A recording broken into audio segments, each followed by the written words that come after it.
welcome back, esports fans, to MSI 2021 and our final between RNG and Damwon Kia. Game number one had RNG in control from start to finish. Damwon had some moments of brilliance. They had some lights shining in the darkness, but RNG just proved to be on another level in this first bout, and we're gonna see if Damwon can strike back now here in game number two. Picks and bans are already underway. It's Thresh. Lucian, of course, was fully expecting this to be banned away in game number two. It was absolutely oppressive from Cryin there in the mid lane. Varus banned away too, along with Senna, Zoe, and Renekton from the side of RNG. Yeah, Damwon gonna take that one off the table. All right, you got us the first time, you know, okay, you force out the ban, but I don't know if Cryin is gonna get to see the Lucian again after that incredible performance in game number one. The early Lee Sin pick here for Khan has been strong on it. Has already played it 3 times throughout MSI. We'll be interested to see if they want to go for a really heavy early game skirmish style of composition. Yeah. Because this is something that we have seen alongside these Lee Sins. Sometimes you go for things like the Lee Sin, the Rumble, you know, you go for early game power in the mid lane, you really look to scrap, you really look to take over and try to get a little bit more aggressive around those early game objectives. It was RNG who was able to kind of run the show around those in the previous game. And as a result, Damwon was kind of on the back foot. You know, they lost out on the level 1, they lost out on the skirmish around Rift Herald, and they were forced to really pass over the driver's seat to RNG. They were the ones dictating the pace of that game for pretty much the entire time. But Morgana coming through as the answer to Udyr. I still do really like this. They will have to be careful about those pre-planned level 1s that we saw from RNG last time. Tristana also makes a lot of sense here for Ghost. Again, could be flex to ShowMaker, not expecting it. He hasn't played it yet, but then again, Cryin had not played the Lucian mid before the last game and obviously was incredible on it. So we'll have to see where they want to take us. Will they match top laners right here for Xiaohu, or are they willing to allow him to be banned out a little bit in this phase? Well, we have 4 out of 5 runbacks from game number one here so far. We've got the same jungle matchup, we've got the same AD carry matchup, but yes, it will be the top lane match up there. Xiaohu picking up the Jayce here for RNG. The Jayce really advantaged in the early laning phase generally against the Lee Sin, can utilize the range there, poke out the Lee Sin, try to push him in. The danger with this matchup is always, if it starts to go bad, it starts to go really bad, because Lee Sin can withstand the onslaught, and if he's able to get a kill, if he's able to get some jungle assistance up there, Lee Sin can start to take over the matchup. It's more difficult for Jayce to really contribute in those 5v5s generally, and in those skirmishes than it is for Lee Sin. So you've got to make sure you're on point. You've got to make sure you're staying safe from any jungle intervention from Canyon. And we'll see if Xiaohu is going to be equal to the task. The Sylas ban, very interesting here, as may be giving us a little bit of a nod to what they want to pick later. If you're looking for an Alistar, now that Nautilus is banned out, you may not want to leave Sylas up. That is something that a lot of mid laners are willing to just grab pretty much regardless of the matchup mid lane, just because they feel that Sylas with that stolen Alistar ult is very powerful. So if that's what you're kind of eyeballing as your pick here for Ming, then I think it makes some sense. And Nautilus is banned out. That's another change from last time around, so they won't have that pairing. Actually, the first time in the, well, this will be game number 4 between these two teams at this tournament, that there won't be a Kai'Sa Nautilus in the game. Yep, Nautilus banned away means that that bottom lane duo that has been so powerful will be broken up. Ryze also banned out here, as remember that in the last game, both Orianna and Syndra were banned away in phase 2. This time around, it was only Syndra that got banned out, and that means that RNG can lock in that Orianna there for Cryin in the mid lane. Yeah, but you know, you're exposing that on red side to a counter pick here from ShowMaker. So you can tell this is really high priority. They are actually placing on the bottom lane on support diff, basically. Trying to get Ming, who has been the best performing support at this tournament, the support matchup advantage, the 2v2 matchup advantage for him alongside GALA, who has been fantastic in all 3 of the previous games that these two teams have fought against each other.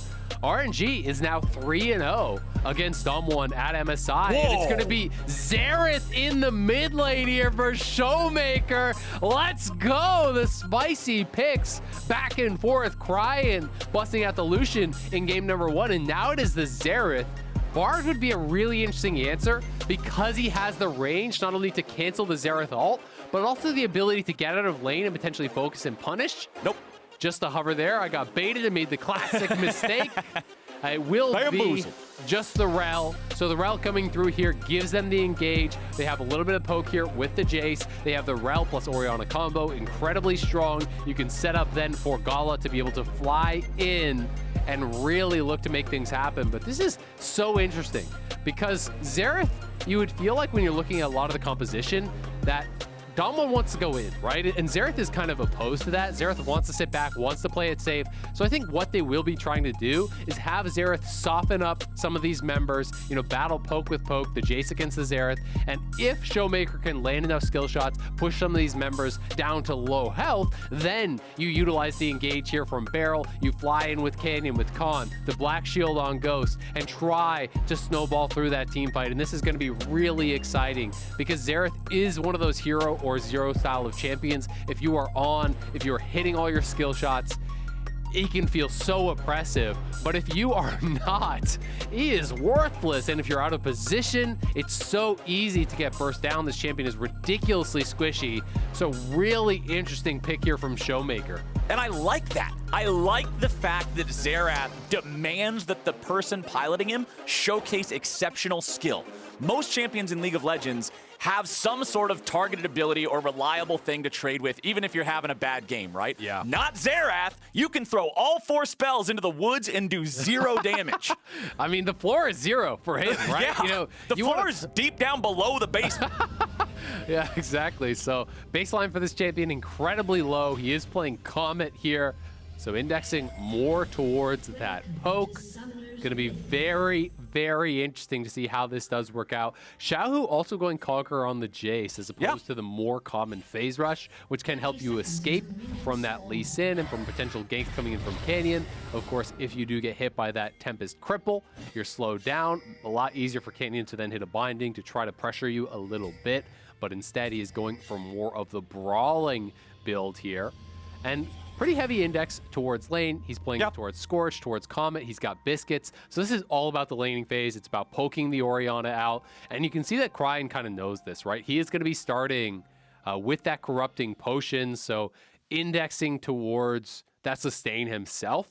A lot of it is going to be on how well he can actually dodge these skill shots. Right. But having the Corrupting Pot is never going to be something you regret against such a poke-heavy champion. Yeah, this performance on Xerath by ShowMaker, I am looking forward to this so much because I know we talked about how the floor for the champion is incredibly low, but at the same time, this is one of the champions where if you play it well, if you play it towards the ceiling, people legitimately think you're scripting. Yeah. So the floor and the ceiling, they both have the same potential, just in opposite directions, and that is incredible. So that's the pick that I'm super excited about in this game. But we've got a bit of a break here, Azael, and so while we have this break, I want to talk about RNG because they looked really good in game number 1. We've already praised them. We've already talked about that entire first game and how they had everything planned out and they were ready to go. Remember that this is a squad that for a long time, this team was just never able to find international victory. They eventually got there. Back with Uzi on the squad, it was MSI 2018. They won that international trophy. They made it. And then Uzi left. And the question in so many people's minds was, how is this organization, how is this team that has been centered around this one man, this one player, going to move forward? And now here we are. Exactly. I mean, it's so interesting because RNG was synonymous with Uzi, right? And Uzi was synonymous with RNG, both as far as personality, as far as fandom, as far as play style in game. This team was built to support Uzi, to build up Uzi. Give him all the farm, give him all the resources, give him the last pick, and he is going to make it worthwhile. And when he left RNG, there was such a void and there was such a question on a lot of LPL fans' minds. Is this the end of an era for RNG? This is a team that had been synonymous with LPL success, had been one of the best performing LPL teams internationally for years, and they had finally reached this summit of an MSI championship. So it was hard to take for so many RNG fans, for so many LPL fans, to see Uzi stepping down. And RNG, after having such a rough year last year on the rebuild, 7th, 8th in spring, don't even make playoffs in summer, coming in 9th place, here they are. They have already come to the place where RNG had their greatest success from the past, the MSI Finals, and they are looking to equal that success that they were able to have with Uzi, which would just be so incredible to see. Really interesting level 1 here. This is actually GALA as well as Ming spending mana and some health to say, hey, we leashed bot, guys. Udyr is starting bot. Yeah. But actually, Wei is starting leashless topside. So you can see the mind games that are going into this. They know how smart of a player Canyon is. They know how good Damwon is at actually tracking junglers just based on CS, based on timing, where they would be on the map on their full clear. And this is going to throw you off a little bit. So it will open the opportunity potentially for Wei to make a bot side play while Damwon is expecting him to be on that topside clear. Ming already losing a little bit of HP down here. We'll see how that continues to shake out in the 2v2. ShowMaker trying to trade here pretty quickly with Cryin. Remember that Xerath does have the ability to channel that Q, that Arcano Pulse for greater range, but he can also snap cast it if he's right in his opponent's face like that. Makes it a bit easier to hit, but we will see both junglers pathing towards this bottom side of the map now. Keep your eyes on Canyon in particular to see if he tries to make a move not expecting Wei. You can already see the on my way ping coming out from Canyon here, but it's Wei who's made his way down first. We'll see if the RNG plan works, and there it goes. Ming's already made the engage. There is your stun. There is your play. Ghost is not long for the world, and BeryL is not either. RNG picking up 3 minutes into the game. Man, it's all off of the fake leash. And this is so interesting because I think a lot of people are going to say, well, they warded out the Udyr. Why didn't they know he was coming? Look at the positioning on where Canyon was at that same point. He was actually on his 4th camp doing Raptors. So they assumed that this was a leash start on bot side, and that when they saw him on Raptors, they thought that was his 4th camp, moving up towards top, not on his way down towards bot. It was, in fact, his 3rd camp. They didn't spot him. They didn't see that he had blue buff. They only saw the Raptors that were being attacked. So they got completely baited by this brilliant level 1 here. And this is just, you can see the shock, you can see the surprise. Like, what is Udyr doing here? Why doesn't he have blue? We saw him on his 4th camp, but you didn't. You saw him on his 3rd, and he had been completely outthought, outplayed in this early game. This is the next level stuff that you expect from international champions. Yes. From a team that is of the caliber, that is deserving of an MSI title. And I just think that kind of League of Legends is beautiful to see. You know, we know they have the mechanical skill. You can see that so plainly, but to see the cerebral side of the game, the coaching, the intelligence behind these plays and these pre-planned level 1s, I just think is such a gorgeous part of the game and so underappreciated. We talk so much about how, you know, the smallest things can make the biggest difference in a game of League of Legends, and usually it's one ability connecting or one single summoner spell being used at the right moment at the right time. But this time, it was just a slight bit of emptiness on a health and mana bar that gave Damwon the confidence to say Udyr's not here. Incredible stuff from RNG. Canyon was going for the full clear. Like I said, I was keeping my eye on him to see if he tried to path bot nice and early to do anything, but when his lane's pushed up, why would he? He doesn't feel the need to protect them. Wei's on, quote-unquote, the other side of the map. Just really, really cool stuff there from RNG. Damwon only down about 1,000 there, so they did lose a little bit extra on top of the first blood money, plus the assist money on both of those kills. But RNG are loving how this thing is going early so far. Khan's doing a good job staying even with Xiaohu in farm up here in the top lane. Generally, breaking even with Jayce in farm is always a good sign for a top lane. Yeah, absolutely. I mean, you can go pretty defensive in this matchup. You can go resolve. You start with the D shield. If you're really concerned, you can even put multiple points in the safeguard to try to really just sustain through any sort of poke. But Khan doing an excellent job. He's down a couple CS, but more of that wave is pushing towards him, I believe. So should be able to equalize that pretty simply. Wei going to be spotted out here. We'll see if they want to try to make any sort of a collapse, but it doesn't look like they're in position to do so. And Canyon just will be going for a recall down on this bottom side. Wei, see if he wants to clear this out, and we'll catch that ward. So actually a cancel recall from Canyon. So Canyon is saying Wei may be coming down here, so he's actually going to go into the brush and probably start his recall again, and then just be there in case of an Udyr gank. Okay, XP per level on the side of your screen here. We can see solo laners hitting level 6. Xiaohu is the last one to arrive at that point, but of course for Jayce, you don't get an ultimate ability, you just sort of enhance what you've already got. So RNG We'll see how this one continues to move forward for them, still having that lead about the same. BeryL walks forward with the Eclipse, but neither player from RNG will be within range there for the Zenith Blade. Ghost still staying even with him in terms of farm as well. You can see Canyon pathing up towards the top side of the map. Scuttlecrab has spawned there here for the second time, so that means he should be able to secure control over that one. As honestly, Azael, every single role is very evenly matched outside of those couple of kills that went over to RNG super early. Yes, sir. You can see that. Oh, nice kick in. Nice flash from Xiaohu. Needed a flash as soon as possible to escape the binding, but now the soul shackles are down. Canyon's trying to stay alive here with the Arcano Pulse coming in, and ShowMaker's the one who gets the kill. Bottom side looks like they will survive. Being pushed back, though. Ghost having used both his summoners to just the ignite there from Ming. So nice kill.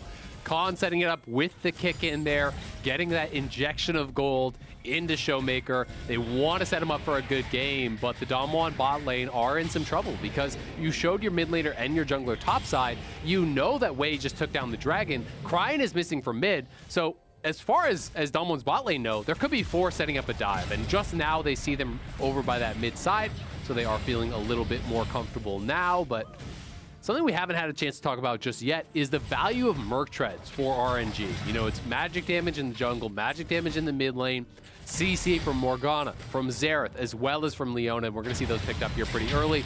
Ward hop, kick him in, flash on the binding, but nowhere really to go. Morgana is behind you and just plays this pretty defensively, pulling back, not looking for the kill himself. You can see there, that is why the summoners were forced, as Ghost was actually interrupted. Didn't have the timing right on the rocket jump, gets knocked out of that by Ming. They get both summoners down, so now Ghost will be pretty vulnerable for the next 3 or 4 minutes. Remember that with Tristana, she has that little bit of a channel, charge up, whatever you want to call it, animation before rocket jump. If you're hit with a CC during that, you'll launch yourself through the air after. You buffer through it, right? But if you're hit while you're already in the jump animation, then it cancels. Then Ming is able to stop you. Good job there. Excellent timing from RNG, making sure they get some free summoners out of that. Damwon now going after the Rift Herald. Ghost has been rotated up here. Everybody from Damwon's a part of the show. Everybody from RNG doing the same. And it looks like we might get ourselves another first Rift Herald team fight here, Mr. Azael. It happened in the previous game. It'll probably happen here again. Rift Herald still being aggroed, down to about 1/3 of the patience, so they can't afford to have it drop that aggro too many more times. Wei is ready to contest here with the smite. Eyeball opened up, but now the patience is gone. Nice job with ShowMaker bringing in the heavy artillery, but a shockwave's able to find its way onto 2. Damwon have already lost 2 of their players. Double kill back over to the enemy AD carry. BeryL staying alive, looking to do whatever he can, but everybody else is dropping over. Double kill back to the Jayce now as well. ShowMaker's the last man standing. Holy moly, RNG, 4 for 1. Nicely played there by RNG, punishing Ghost for not having the summoners, and Damwon was pretty split. We'll see if he can get any sort of a kill. No, they just waited out. They do secure it, and are going to grab that Rift Herald for themselves, and RNG are 3,000 gold ahead now with Herald, with Dragon. Let's watch this one more time. The initial poke traded back and forth was pretty nice, but Ghost got fairly low. The kick comes in, but it's Ghost. Flashed on by Ming, locked down, GALA goes in, the shockwave comes through.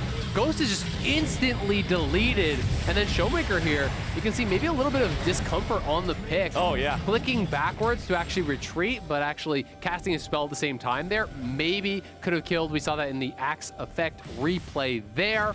Maybe could have killed the Jayce, couldn't quite knock him down, unfortunately, for ShowMaker.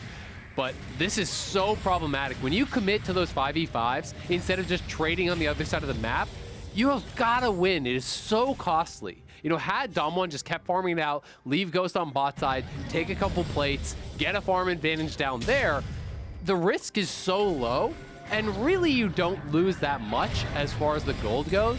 I wonder if Damwon were so tunneled on the fact that you have a Xerath who kind of needs this point of safety in mid lane, needs a tower to farm at, that they felt, hey, we have to fight here, and took that fight even if it was potentially ill-advised. Setting up a trap though here on that bottom side. I think this is gonna work. This should work at least. CC's going out. Ming in a lot of trouble here. One more auto attack takes him out, and it's Canyon who grabs the kill. Nice response here from Damwon, setting something up and grabbing themselves some extra money. Wei clears out some wards. ShowMaker just doesn't have the damage to really force him off. Yeah, not much you can actually threaten that Merc Treads Udyr. it's going to be a while before ShowMaker is threatening anyone like that. It's more about kind of shooting past the front line on Xerath towards the back line. That is kind of one of the unique differences with him and some of those other mages that you see where, you know, oftentimes you'll see like a Victor and it's more okay for him to be poking away at the front line. Xerath wants to reach backline. He wants to be shooting beyond the tank towards that Kai'Sa, towards these carries, and really pushing them out. You know, he can utilize the ultimate. We saw some good utilization of that at that first fight on the initial engage to follow up, but gotta make sure you are on point with that. And unfortunately for Damwon, Ghost is pretty far behind, right? You look at the itemization, he does not have his Mythic yet, and GALA has the Mythic, a couple of longswords on top. You know, even in that gank that just worked, it's actually Canyon that picked up the gold. So Tristana is falling quite a bit behind here, and RNG are just in such an incredible position. Oh, and Ghost is already in some trouble with GALA going in on the killer instinct, but the Chain CC's coming back. Ghost is not the one in danger after all. Teleport arrives as Cryin joins the fight, but he's only there for GALA's funeral. Yeah, I mean, that's a 1v1 you win, GALA, but where's the support? You got to be thinking about where BeryL is. He goes in, that's an 800 gold shutdown given over to Ghost here. Watch out when it connects. You got to keep your eye on the ball, man. Shelly charges in. RNG is going to grab themselves a couple of plates, but nothing more. Ghost survives, but it costs his flash. Does cost his flash. Still, all things considered, pretty good for Damwon. Getting that shutdown onto the Tristana was huge. It will still be RNG's Dragon, but it was kind of always going to be, given the state of the game. But Damwon, again, are in that concerning position where you're now facing this question of, do you want to contest at Dragon number 3? Are you willing to again put yourself at what's going to be a second Infernal Soul in a row and put yourself at soul point, right? Because they've got to make that hard call. If you show up to that third Dragon and you lose the fight and the Dragon, well, the game is probably sealed from that spot. You know, there's such good engage. There's really good scaling as well on the RNG side. So it's a tough call to make and one that could potentially decide the series here for Damwon, who are already down a game, who have yet to take down RNG at this event. RNG are going to be building in confidence, building in momentum here in the series. Damwon is doing a good job right now of staunching the bleeding, right? 13.5 minutes into the game, after that disaster of a fight at the Rift Herald, they were down 3K. They've cut that in half since then, a little bit more than half, I guess, if we're being totally true to the numbers without doing any rounding. But Damwon have to make sure this doesn't balloon any further. Gold leads of a couple thousand mean a lot early on like this. We're not even 15 minutes into the game. RNG already has that Drake lead like you were talking about. It's still very scary for Damwon. This game has to be played very intelligently for them. Otherwise, they're down 2-0, and if they want to win, that situation demands a reverse sweep, and that's so hard to do. It absolutely is, and the LCK and the LPL are no strangers to international competition. These are two teams that have fought each other in international finals so many times. And while the LCK does hold a 3-2 lead as far as those international finals are concerned, it's actually both of the wins coming for the LPL at MSI. They are 2-0 in international finals against the LCK at MSI. And it's actually LCK who has always been coming out on top on Worlds. So it'll be interesting to see if that trend is continuing or if Damwon will be able to buck the trend here and try to claw back in this series. Of course, not that far down in this game, but RNG definitely with the momentum. Yeah, remember that it was a team from the LPL that Damwon had to face in the World Final just last year, but now it's Wei coming in, going for the flash into the bear slap, but he doesn't quite have it. BeryL can walk away thanks to the black shield from Canyon, and Damwon will disengage the RNG engage attempt here in bottom lane. They'll trade turrets back up there in the top side. Of course, the turret first blood bonus does go over to RNG. That failed engage actually pretty costly for RNG, because really Khan had no business taking down that turret up on the top side. He doesn't even have to use his teleport. So you actually commit the top lane TP. Yes, ShowMaker does match that, but it's 5 members bot for RNG.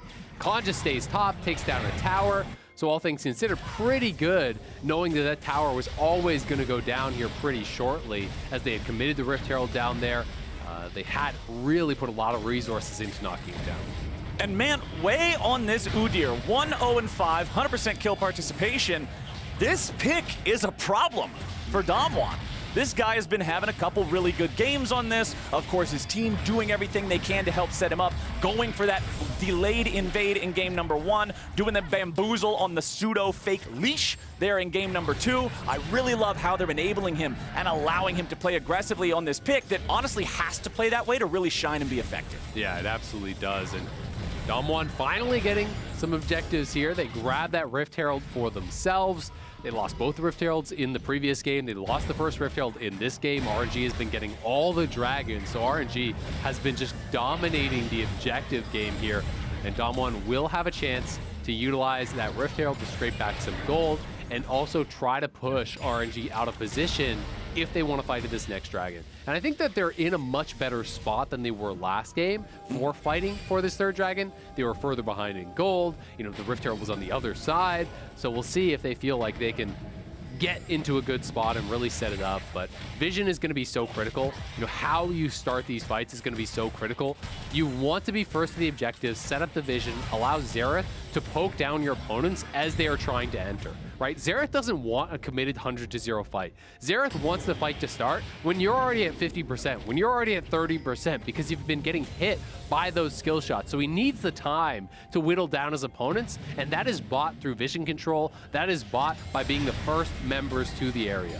Okay, RNG are the ones with control over that area right now. They're the ones sweeping the wards of Damwon out of this river. They are the ones with control over the Drake pit. They already have that 2-0 Drake lead. Infernal Soul again, man. This is so disheartening for Damwon having to deal with this thing back to back against a team like RNG that is so cutthroat, that is so efficient, that is so coordinated. And now they'll move forward. Look at Ming. It's Damwon wanting to get rid of some of this vision here. Ming knows exactly where he's at. He's ready for the flank here. He's ready to be that engage on the Rell. ShowMaker will continue trying to throw out some poke wherever, whenever he can. Does not have a blue buff, but plenty of mana still to work with. Dragon's already been aggroed. Ball has been placed in a forward position. Damwon must be very respectful of this. They can't afford to put everybody in position for a big old shockwave. Cryin taking a lot of poke. Ming might be ready to go. It's stolen away by ShowMaker. That is huge for Damwon. Yeah, they got to back it up now, though, because Ming has his flash. He could look for an engage, and they're split from ShowMaker. Here he goes! Everybody's already grouped up, but they do a nice disengage there with the Lee Sin kick. Way's going to be taken down, and Ghost is grabbing the kill. Khan jumps in now, looking for Xiaohu, but he's got to be careful. Xiaohu has the advantage in health there in the 1v1.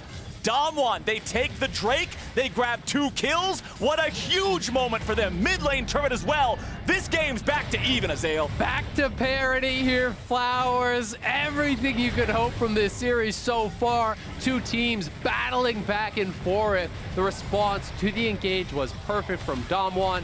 The disengage with the kick, as you pointed out, able to focus down that front line, get a couple kills for themselves here.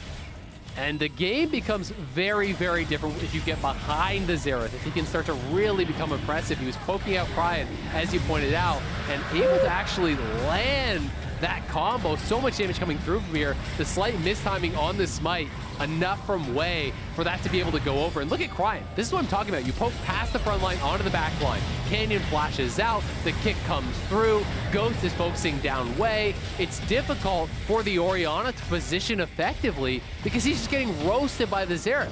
You know, the Orianna wants to be up close to Ming, wants to be close to that Rell so he can follow up with the shockwave. But every time Cryin is stepping forward, he is being focused by the Xerath, pushing him back so that the ball will leash and he cannot pull off that combo. And that is such intelligent target selection, knowing that they need to have that proximity to really be able to pull off this combo and to have their engages be as effective as possible. And it just really showcases the intelligence of bringing out this pick and how ShowMaker is utilizing it. A 3,000 gold lead for RNG at 10 minutes has turned into a 100 gold lead for Damwon at 20. Incredible swing, incredible change of pace here in this game, and we'll see if Damwon is able to continue building that lead now. This is a position that they were never afforded the opportunity to play from in game number 1. RNG never made the mistake. There was never the error of missing the smite in that game that allowed Damwon back in, despite the fact that they had a couple of really good moments, despite the fact that for the longest time, Ghost had no deaths. Ghost did everything he could to try to scale up and position in the previous game, but RNG was just too far ahead. And now, man, now Damwon has found their opportunity back into this game. We're 20 minutes in, and we are on even footing. I am loving the fact that this is a close game. Absolutely, and Canyon really getting strong. You know, he's closing in on that second item with the Zhonya's. You can see Ghost just completed his second item. It can get pretty problematic here, you know, especially for Cryin, who has no sustain. Oftentimes, you know, you can kind of deal with some of the poke by building a little bit of sustain, building a little MR. Obviously, GALA has some built in with Ravenous Hunter, with Taste for Blood. If you go Legend Bloodline, these types of things, of course, he is Inspiration Secondary, so we won't have that this game. But still, with the sustain kind of built into a marksman's kit, it's more easy to shrug off poke. Whereas mages don't really have a way to actually deal with that beyond the Corrupting Potion. You take a couple hits from that Xerath as Cryin, you're gonna need a gallon of potion. Yeah, I mean, you just can't enter the fight, and it becomes so difficult because that pairing of the Rell and Orianna is so critical. So RNG are gonna have to be very clinical about their engages. You've got to say, all right, this is the fight. We want to take it if X happens. And as soon as that situation occurs, you must go immediately, because you can't give ShowMaker time to whittle you down. You can't give him time for multiple spell rotations, or you won't even have the opportunity to fight anymore. And ShowMaker now has the second item, Void Staff here. I like this. Preempting any sort of MR that is being picked up. He knows that Merc Treads are high value. He knows that everyone's going to have a splash of MR at the very least. And he is already looking really strong. ShowMaker with the summoner spells ready to go here too. Remember, for Xerath, it is very dangerous to teleport into a fight that has already started. He always wants to be there beforehand, as you already mentioned, for his positioning's sake.